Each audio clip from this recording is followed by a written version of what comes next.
मायके वालों की बहू। अरे सीता, क्या हुआ? मुंह काहे लटका है तेरा? जब से आई हो तब से ऐसे ही बैठी हो। मुंह तो मीठा कर, मयूर का रिश्ता तय करके आई हूँ मैं कल ही। हाँ हाँ खाती हूँ।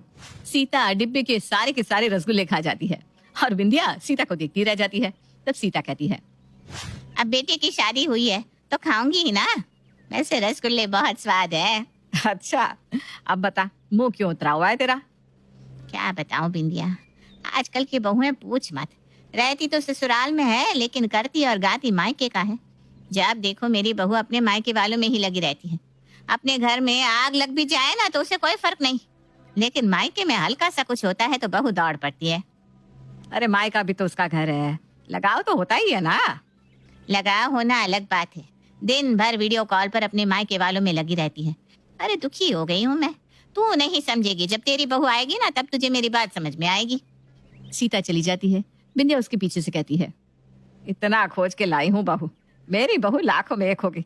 इसके बोलने से कुछ थोड़ी ना होता है। इसी तरह दिन बीतने लगते हैं और मयूर की शादी का दिन आ जाता है। शादी से बिंदिया बहुत खुश होती है। तभी एक रिश्तेदार कहती है, भाभी जी, तैयारी तो बहुत जबरदस्त की है। मेरे इकलौते बेटे की शादी है तो लगना चाहिए ना कि बिंदिया के घर बहू आने वाली है। मैंने तो पहले ही मयूर के पापा से कह दिया था, शादी लाजवाब होनी चाहिए। चलो सब, बारात के निकलने का वक्त हो गया है। गाजे बाजे और पटाखे फोड़ते हुए बारात पायल के घर पहुंचती है। शादी अच्छे से हो जाती है। सब खा पीकर पायल को लेकर निकल जाते हैं। गाड़ी में बैठी पायल रोती रहती है। मयूर उसके हाथों में हाथ रखकर कहता है, रो मत पायल, बगल में ही तो तुम्हारा मायका है। जब मर्जी हो चली जाना, मैं तुम्हें कभी नहीं रोकूंगा। पायल तुरंत अपने आंसू पोंछ अपने भाई सनी को वीडियो कॉल कर लेती है और उससे बातें करने लगती है। बिंदिया के घर गाड़ी पहुंचती है। सब नई बहू को उतारने के लिए खड़े होते हैं। जैसे ही गाड़ी का गेट खुलता है तो सब देखते हैं कि बहू फोन पर अपने भाई से बात कर रही है। एक बार के लिए तो वहां खड़ी सारी औरतें एक दूसरे को देखने लगती है कि भाई इस वक्त कौन फोन पर अपने मायके वालों से लगा होता है।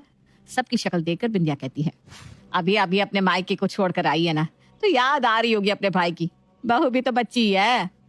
पायल तुरंत फोन अपने पर्स में रखकर गाड़ी से उतरती है। बिंदिया पायल का गृह प्रवेश करवाती है। सब कुछ बड़े अच्छे से हो जाता है। पायल सबको अपने मायके से लाए गिफ्ट देती है। ये मेरी मम्मी ने दिया है। मेरी मम्मी की पसंद ना बहुत अच्छी है। आप सबको कैसी लगी बताइएगा। सब अपने अपने गिफ्ट्स खोलकर देखने लगते हैं।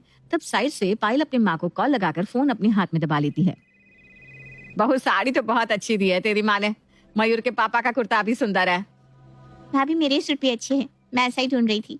आंटी से कहना मुझे बहुत पसंद आया। मम्मी जी ने मेरे लिए कुछ नहीं दिया। दिया है ना, वो मैं तुम्हें बाद में दूंगी। बहू, अब दोनों अपने कमरे में आराम करो। तुम दोनों भी तो थक गए होंगे। जी मम्मी जी। एंजल पायल के हाथों में फोन ऑन देख लेती है। ये भाभी ने अपनी माँ को कॉल क्यों लगाया हुआ था? मम्मी से कहूँ या नहीं? रहने देती हूँ, कहीं माहौल खराब ना हो जाए। ये भी हो सकता है कि मैं शायद गलत हूँ। एंजल उस वक्त चुप रहना ही सही समझती है। अगले दिन पायल तैयार होकर बिंदिया के पैर छूती है और बिंदिया उसी में भाव विभोर हो जाती है। आज तेरी पहली रसोई है और मुझे दिखाई भी। तू एक काम कर बेटा, जो तुझे सबसे अच्छा आता होगा ना वही बना ले, और साथ में एक मीठा भी बना लेना। हाँ ठीक है मम्मी जी। शाम को तुम्हें तैयार होना है। एंजल ने पार्लर वाली को बुला लिया है। मेरी बहू लाखों में एक दिखनी चाहिए।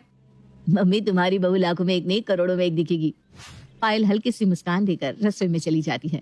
इधर रात की बात एंजल के दिमाग में चलती रहती है और वो पायल को नोटिस करती रहती है। क्या बनाऊं समझ में नहीं आ रहा। मम्मी को वीडियो कॉल कर लेती हूँ। पायल अपनी माँ पुष्पा को वीडियो कॉल करती है। फोन उठाती ही पुष्पा कहती है, अरे पायल, फोन स्पीकर पर है क्या? हाँ क्यों मम्मी? अरे चल पहले हेडफोन लगा, तभी मैं बात करूंगी। अरे ठीक है बाबा, लगा रही हूँ। तुम भी ना रह कर क्या हो जाता है। पहले तो मुझे कभी हेडफोन लगाने को नहीं कहती थी। पायल हेडफोन लगा लेती है। फिर पुष्पा कहती है, अरे गधी, तू अपने ससुराल में है। मैं घर की कोई बात करूंगी तो कोई सुन लेगा ना, वो अच्छा लगता है क्या? तुझे तो पता है तेरी माँ को बात बात पर गाली देने की आदत है। कहीं तेरी सास ने सुन लिया ना तो मेरी इज्जत क्या रह जाएगी। क्या मम्मी, तुम ना, कोई नहीं सुन रहा। पता है तेरे जाने के बाद ना कल घर में बहुत कलेश हुआ। तुझे तो पता ही है, मैं तो कभी कुछ कहती नहीं, लेकिन फिर तेरी बड़ी मम्मी ने मुझे इतना सुनाया, वो भी ना पानी को लेकर। अब क्या पूरे घर का पानी मैं ही खत्म कर देती हूँ? है बोलो। अरे मम्मा छोड़ो ना, ये सब तो वहां का रोज का है। कोई नया नहीं सुन रही हूँ मैं। अच्छा मम्मी, ये बताओ कि आज नाश्ते में क्या बनाऊं? आज मेरी पहली रसोई है ना। एक काम कर, उपमा बना ले, हल्का भी रहेगा और अच्छा भी। शादी के घर में रोज तला भुना खाकर सबका पेट भी खराब हो गया होगा। और मीठे में ना खीर बना लेना। ठीक है मम्मी, तुम लाइन पर ही रहना और मुझे बताती रहना क्या क्या कैसे बनाना है। पायल पुष्पा से पूछ पूछ कर खाना बनाती है और दोनों माँ बेटी बातें करती रहती है। एंजल, जिसकी नजर पायल पर थी, वो रसोई के बाहर खड़ी सब सुन रही थी। लगता है भाभी को खाना बनाना नहीं आता। बेचारी मेरे जैसी है, इसीलिए अपनी मम्मी से पूछकर बना रही है। मैं भी ना बेकार में भाभी के लिए क्या क्या सोच रही थी। पायल सबको खाना खिलाती है और कहती है, मैंने सोचा उपमा हेल्दी रहेगा तो मैंने वही बना लिया। वैसे मैं अपने मायके में उपमा ही नाश्ते में खाती थी। भाभी बहुत अच्छा बना है। बेटा तू जाकर रेस्ट कर ले, शाम को तैयार भी होना है ना।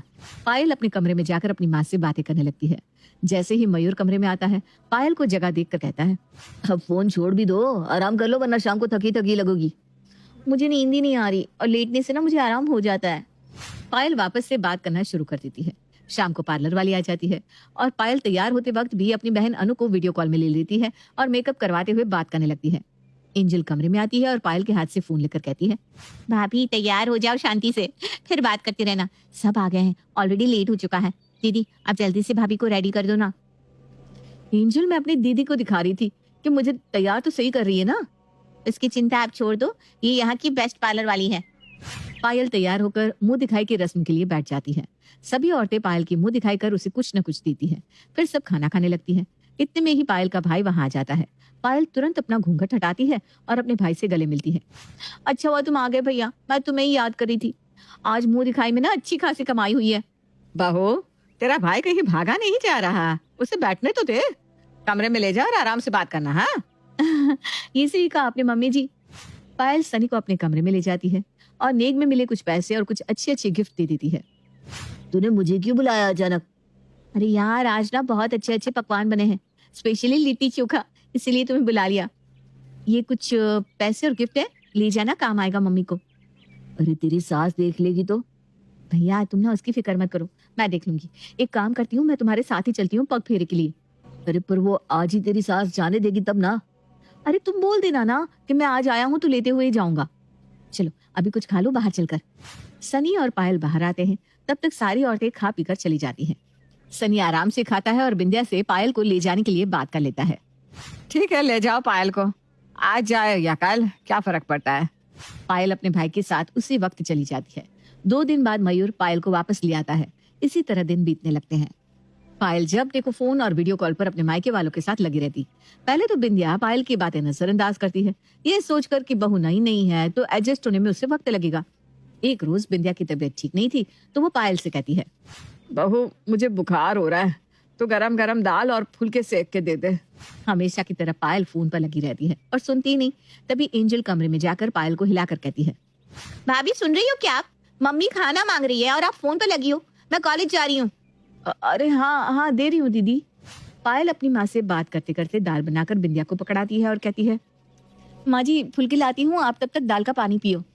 बिंदिया 2 फुल्की तो ठीक देती है। फिर अनु का कॉल आता है और वो रोटी तवी पर डालकर भूल जाती है। इधर बिंदिया थाली पर बैठी बैठी इंतजार करती रह जाती है। अरे बहू रोटी देगी या नहीं? बिंदिया उठकर कमरे में आती है तो देखती है कि जली रोटी की खुशबू आ रही है। बिंदिया तमतमाती हुई जोर से पुष्पा से कहती है, अरे बहू घर में आग लगाकर ही मानेगी, ये फोन ना किसी की जान लेकर आएगा। अब ठीक है दीदी रखती हूँ। मम्मी जी मैं बना देती हूँ ना फिर से। अरे अब रहने दे, माफ कर बहू। अगले दिन सुबह पहले उठते ही बरखा का फोन पायल को आता है और वो चाय बनाते बनाते बरखा से बातें करने लगती है। दीदी बहुत दिन हो गए, कहीं नहीं गए हम। आप थी तो चले भी जाते थे, अब तो इतने दिनों से आपके भैया हमें कहीं लेकर भी नहीं जाते। तो ठीक है ना, एक काम करते हैं, शाम को मूवी चलते हैं, आप और भैया आ जाना। 1 मिनट रुकना, मैं मयूर को चाय पकड़ा देती हूँ। पायल चाय लेकर अपने कमरे में जाती है जहाँ मयूर टॉवेल में खड़ा था। पायल फोन तुरंत मयूर की ओर घुमा देती है और कहती है, लो भाभी बात करो मयूर से। मयूर ऑकवर्ड फील करता है और फोन को हाथ से साइड कर धीरे से कहता है, पायल तुम्हें दिख नहीं रहा है क्या, मैं गमछे में हूँ। अरे यार भाभी ही तो है, क्या है, कोई दिक्कत नहीं है। अरे तुम जाकर बाहर बात कर लो, मुझे कपड़े पहने दो। देखो चाय रखिए, पी लेना। मयूर को अंदर ही अंदर गुस्सा आने लगता है और वो कहता है, पायल को जगह ही नहीं देती, जहां देखो वीडियो कॉल ऑन कर देती है। दोपहर को पायल मयूर को दुकान पर कॉल करके कहती है, जाने मन मूवी चलते हैं ना, कहीं घूमने का मन कर रहा है। तुम तो मुझे हनीमून पे भी नहीं ले गए। अच्छा, हनीमून की टिकट तो तुमने ही कैंसिल करवाई थी, ये बोलकर कि तुम्हारी मम्मी की तबीयत ठीक नहीं है। अब तुम्हें मायके से ज्यादा प्यार है तो क्या करे। अच्छा ठीक है ना, तो आज चलो, जल्दी आ जाओ, शाम को मैं रेडी रहूंगी, हम तुम दोनों निकलेंगे। अच्छा ठीक है, आता हूँ। मयूर मन ही मन सोचता है, कम से कम मूवी के बहाने तो पर्सनल टाइम मिलेगा, नहीं तो मेरे ससुराल वाले हर वक्त नाक की तरफ फन मारे मेरी जिंदगी में बैठे रहते हैं। मयूर शाम को जल्दी जल्दी घर आता है और हाथ मुंह धोकर तैयार होने लगता है। पायल चलो चलते हैं, मूवी शुरू हो जाएगी। मैं तो कब से तैयार हूँ, तुम ही नहीं आए थे। मयूर के मन में तो लड्डू फूटते रहते हैं। दोनों गाड़ी में जाकर बैठते हैं। गाड़ी में बैठते ही मयूर पायल के हाथ को अपने हाथ में लेकर कहता है, जाने मन, तुमने ना प्लान बनाकर मेरे मन को खुश कर दिया। सब कह रहे हैं मूवी बहुत मस्त है। इतने में ही पीछे की सीट पर बैठी बरखा आगे झुककर कहती है, हाँ जीजू, मैंने ही दीदी से कहा था मूवी चलने को। बरखा की आवाज सुनकर मयूर के तोते उड़ जाते हैं। वो पलट कर देखता है। ओ साले साहब, मैंने तो आपको देखा ही नहीं। अच्छा हुआ आप लोग आ गए। फिर वो मन ही मन सोचता है, मेरी जिंदगी को झंड करने आ गए। 1 मिनट भी मुझे अकेले नहीं मिलता पायल के साथ। इतने में ही पायल अनु और पुष्पा को वीडियो कॉल पर लेती है। हम लोग ना मूवी देखने जा रहे हैं। यार आई मिस्ड इट, मुझे भी बुला लेते। तू हमें वहां बुला लेना। मम्मी क्या हुआ, तुम कुछ बोल क्यों नहीं रही हो? क्या बोलूं बेटा, मेरी किस्मत ही फूटी है। आज सुबह पहले तेरे पापा से लड़ाई हो गई। जब देखो अपने भाई बहन का पक्ष लेते रहते हैं। सुबह से काम वाली नहीं आई, ऊपर से तेरी बहू आकर मेरी छाती पर बैठ गई। सुबह से मैं और बरखा काम कर करके दुखी है।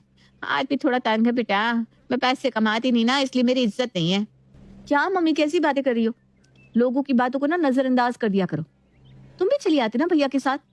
नहीं बेटा, अच्छा नहीं लगता ना। तुम लोग यंग कपल हो जाओ, मैं बूढ़ी तुम्हारे बीच में क्या करूंगी। क्या यंग कपल, कभी अकेले छोड़ते ही नहीं। जब देखो मेरी छाती पर कोई ना कोई बैठा रहता है।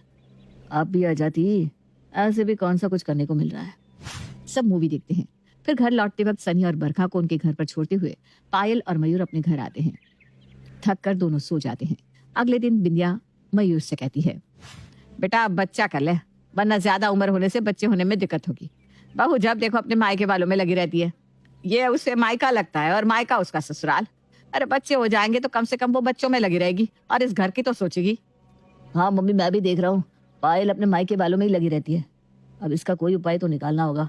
दिन बीतने लगते हैं। एक रोज पायल बैठकर सब्जी काट रही थी। मयूर पायल के पास जाकर उससे किस कर देता है। तभी उसकी नजर सामने मोबाइल पर पड़ती है जिसमें पुष्पा वीडियो कॉल पर होती है। मयूर की हरकतें देखकर पुष्पा अपनी आंखें बंद कर लेती है। बेटा मैं बाद में कॉल करती हूँ।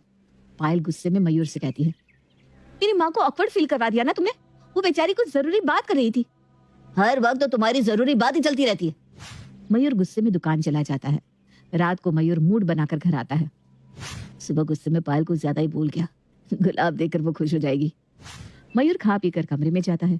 पायल को गुलाब का गुलदस्ता देकर कहता है, एक गुलाब दूसरे गुलाब के लिए, क्या हम साथ में कुछ वक्त बिता सकते हैं? ठीक है, मैं भाभी को ना ये बॉक्स दिखा देती हूँ, बस 10 मिनट उनसे बात कर लेती हूँ, वो कुछ कह रही थी। हाँ ठीक है, कर लो। मैं तब तक फ्रेश होकर आता हूँ। मयूर पायल के फोन रखने का वेट करता रहता है, लेकिन मजाले की पायल फोन रख दे। देखते देखते 2 घंटे बीत जाते हैं। फिर भी पायल की बातें खत्म ही नहीं होती। गुस्से में मयूर पायल का फोन पटक देता है। ना रहेगा फोन, ना करोगी तुम बात। हमारी अपनी कोई जिंदगी ही नहीं है। जब देखो तुम अपने मायके वालों में लगी रहती हो। जब दिन भर उनमें ही लगा रहना है तो वहीं जाकर रहो ना। मयूर कमरे के बाहर जाकर सो जाता है। अगले दिन पायल उठते ही अपना फोन लेकर बनवाने के लिए घर से निकलती है और घर के दरवाजे पर ही उसका पैर मुड़ जाता है और उसके पैर में फ्रैक्चर आ जाता है। पायल दर्द से रोने लगती है। पायल की आवाज सुनकर मयूर उसे तुरंत अस्पताल लेकर जाता है और उसका प्लास्टर करवाता है। साथ ही पायल के लिए एक नया मोबाइल भी लाकर उसे देता है और वापस उसे घर ले आता है।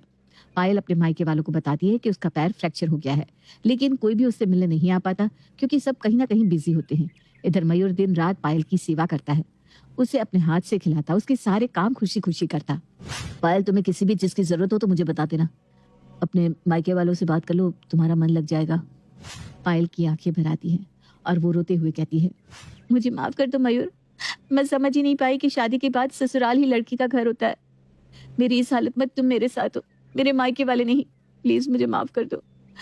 अब से मैं हरदम सबसे पहले तुम्हें वक्त दूंगी और बाद में किसी और को। मयूर पायल के सिर पर हाथ फेरता है और उसे गले लगा कर कहता है, बच्ची हो तुम बिल्कुल। अब पायल मायके मायके के गाने बंद कर ससुराल में लग जाती है।